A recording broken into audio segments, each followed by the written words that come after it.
Hi, everyone.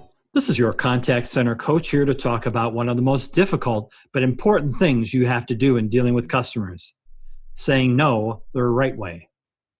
In this video, we're going to discuss why this is so important. We'll look at some do's and don'ts, and I'll give you some great tips on how to say no or deliver negative news in a way that keeps customers loyal to your business. This video is brought to you by BenchmarkPortal, the source for contact center training, certification, benchmarking, and consulting services. If you like this video, please subscribe and hit the like button below to keep getting more helpful videos just like this one. The customer is always right. That simple phrase has been followed by major retailers and businesses around the world for nearly a century. But it was never intended to mean that the customer is right in every situation. Instead, it's meant as a signal that customers are special, to treat them as if they're right, even if it's obvious that they're not. In customer service, it's natural to want to say yes, but that can't always be done. And great service is not simply saying yes all the time. In fact, the ability to say no the right way is one of the most important things you can do to provide great service. So, how can you make customers always feel right, even when you can't give them what they want? Let's look at some do's and don'ts that'll help you to say no in a way that drives customer loyalty instead of driving them away. Saying, "I don't know," without any follow-up makes it appear that you're either unknowledgeable or that you don't care. Instead, try saying, "That's a great question. Let me check into that for you." This tells the customer that you're helping them rather than blowing them off. Of course, you do have to take the next step by checking into it for them. We'll discuss the idea of checking into options shortly. The words "I can't" may be correct, but can be easily misinterpreted as "I don't want to." Instead, say, "Let me check with my manager to see if there's something we can do." This tells customers you're trying. And even if the answer is still no, at least they see that you're working for them, trying to exhaust all options. In retail, when products aren't in stock, you risk losing customers to other businesses if you simply say that the product isn't available.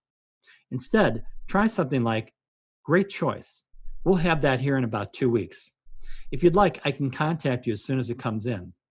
If this approach is impossible in your center, you may be able to adapt a similar approach that is proactive in keeping their business with you.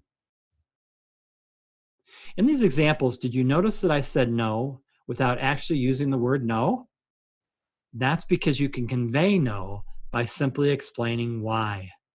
Instead of "No, we don't do that," try phrases like, "I can see how that would be helpful, but I'm afraid we don't have plans for that right now."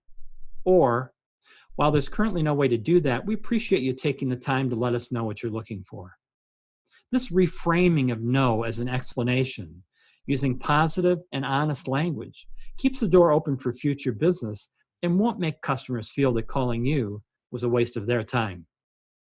But those words are only so good if you don't have a plan.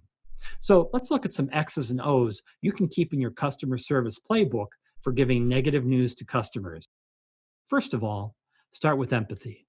There will be times when there's nothing you can say or offer to make a customer happy, but you can always be empathetic and assure the customer that you'll do whatever you can to help them.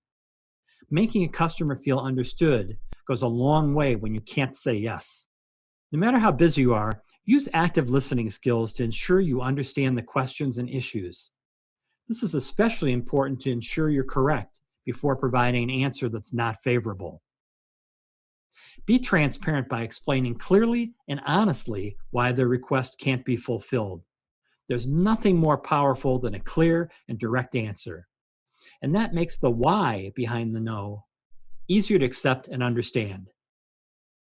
Whenever possible, find options or alternatives that may help.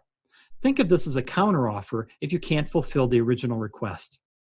People do like making choices, even when it's not their first or preferred choice.